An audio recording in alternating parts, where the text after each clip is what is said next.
Assalamualaikum warahmatullahi wabarakatuh. Jumpa lagi bersama saya Dr. Umar Ali melalui channel Klinik Rohani Wasilah Naks, sebuah media channel untuk berbagi informasi dan edukasi terkait tentang ilmu dan praktek kerohanian menuju hidup yang sehat secara rohani.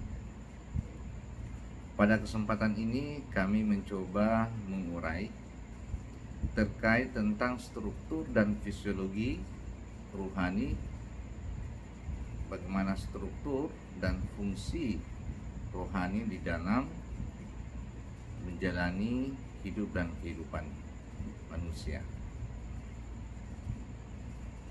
Nah, rohani ini adalah satu dimensi di atas dari dimensi jasmani yang biasa kita kenal dengan jasmani dan rohani. Kemudian ada lahir dan batin. Begitu pula ada dunia akhirat, ada langit dan bumi. Ini semuanya adalah kias yang menggambarkan dua dimensi yang berbeda. Jadi kalau dalam struktur manusia pada dimensi rohani itu sebenarnya juga disebut sebagai dimensi akhirat yang sifatnya kekal, mutlak dan sifatnya kodim. Itu dari sejak pertama manusia sampai sekarang itu sudah ada tanpa ada yang mendahului atau sifatnya kodim ya.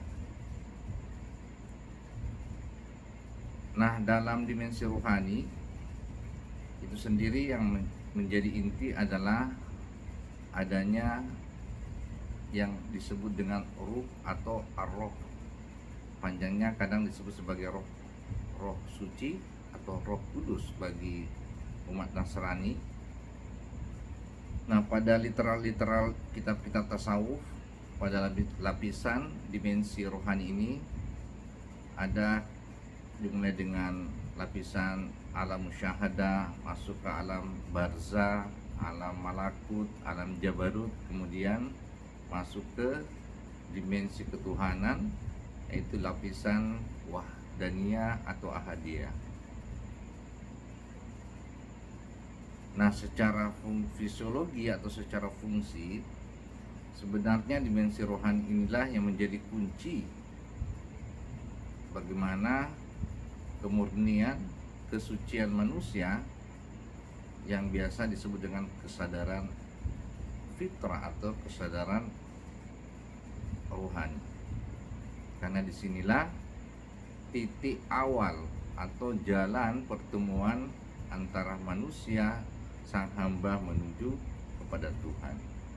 Sebagaimana dalam surah Al-A'raf 172, ketika Tuhan meniupkan ruhnya kepada manusia, maka pada saat itulah muncul kehidupan, muncul dia ke jiwa yang disebut dengan al-anfus untuk melakukan sebuah persaksian atau pengakuan terhadap Allah Subhanahu wa Ta'ala. Nah, inilah jalan kerohanian, jalan ketersambungan kepada Tuhan. Jadi untuk menuju Tuhan kita harus tidak menggunakan dimensi jasmani ya. Satu-satunya dimensi ketersambungan kepada Tuhan adalah jalan atau dimensi kerohanian. Nah, pada dimensi rohani ini yang menjadi tolak ukur bahwa pada dimensi jasmani, kemarin kita sudah membahas bahwa ada lapisan jasmani luar dan lapisan jasmani dalam. Untuk jasmani dalam ini mulai dari pikir atau akal, kemudian rasa, kemudian masuk lapisan yang paling dominan adalah lapisan hawa nafsu. Nah, disinilah kuncinya untuk menuju pada dimensi rohani, pada kesadaran roh suci, kesadaran fitrah, maka kolbu atau pintu yang mengantarai, yang menjembatani antara dimensi jasmani dan dimensi rohani itu harus bisa menembus lapisan hawa nafsu. Nah, disinilah banyak kegagalan manusia untuk bisa memurnikan niat kepada Allah, untuk bisa bertumpu pada kesadaran roh atau kesadaran fitrahnya. Karena ini adalah lapisan yang paling susah untuk ditembus, yang paling susah untuk dikalahkan.